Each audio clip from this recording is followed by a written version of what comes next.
No water, no power, and now people at a Palm Beach County motel are finally getting a fresh start. We first told you about conditions at the Breezeway Inn last month. The landlord was accused of skipping town rather than pay the utilities.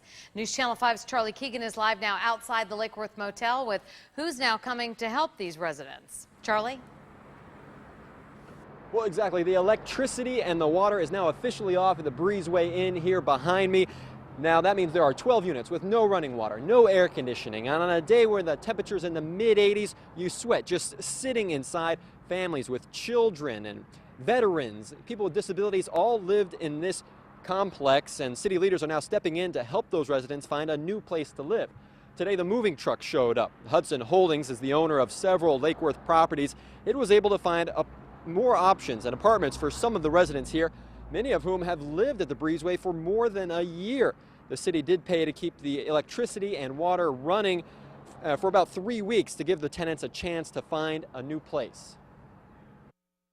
Most of them had no idea where they're going, and we didn't really have spaces, so we sort of rearranged and shuffled people around so that we can help accommodate. Now, the residents who were living here are now working with a legal aid system company to try and determine if there's any way that they can file a lawsuit against the landlord here who's accused of taking their money and not paying their utilities with it. Now, coming up during our 5:30 newscast, we'll hear from a Navy veteran who used to live here and has now moved into a new apartment today.